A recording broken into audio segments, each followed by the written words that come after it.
एक वेळेला ना बहीण बहिणीसाठी जीव देऊ शकते पण स्वतःचे कपडे नाही देऊ शकत. मॅडमच्या कॉलेजमध्ये ना साडी डे, त्यामुळे त्या माझ्याकडे साडी घ्यायला आलं होतं. आता इथे मी साडी पण देते आणि सोबत मेकअप पण, कारण की जर मोठ्या बहिणीला मेकअप करायची खूप आवड असेल ना तर छोट्या बहिणीचं त्याचं अपोजिट असतं. म्हणून मॅडमकडे ना मेकअपच्या नावाखाली फक्त पॉन्डचा डब्बा आहे आणि ह्या मॅडमला मेकअप फक्त साडी डे किंवा असं काय असेल ना तेव्हाच करायचा असतो. त्यामुळे मी तर आहे, माझ्याकडे तर साडी भेटते आणि मेकअपचे सगळे प्रोडक्ट्स, त्याच्यामुळे मोठी बहीण जिंदाबाद. आता इथे ना मावशीला वाईट वाटू नये म्हणून तिला मामाकडे जायचं नव्हतं आणि मामाकडे गेल्यावरती मामाला वाईट वाटू नये म्हणून मावशीकडे यायचं नव्हतं. पण आमचा मामा इतका आगाव आहे ना, म्हणजे आम्हाला घेतला ना की तो असं तिला चिडवत होता की बघ माझ्याकडे तेवढे केस आहे आणि तुझी तर टकलीच आहे. म्हणजे हे दोघी बहीण भाऊ ना माझ्या पोरीला नुसतं टकलू टकलू म्हणून चिडवत होते.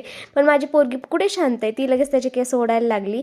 जशी तिची रिॲक्शन होती, मला टकलं म्हणतो ना, थांब थांब तुझे केसच ओढतो, पडली तरी चालेल पण माझी साडी खराब करू नको अशी मॅडमकडून ॲग्रीमेंट साईन करून घेतली. त्यानंतर ना दादू आम्हाला इथे कॅडबऱ्या देत होता. फक्त व्हिडिओ दाखवण्यापुरतं त्यांनी कॅडबऱ्या दिल्या आणि नंतर लगेच आमच्या हातातून काढून घेतल्या. नंतर देवशीला म्हणे थांब मी तुला थोडंसं खाऊ घालतो. आता यांनी कॅडबरी घेतल्यामुळे देवशीची रडरड चालूच होती. त्यानंतर तिने तिची आतंकवादी मावशी बघितली, मग तर मॅडम खूपच रडायला लागल्या. चला आजचा व्हिडिओ मी इथं सेंड करते. भेटू अशा छानशा ब्लॉगमध्ये.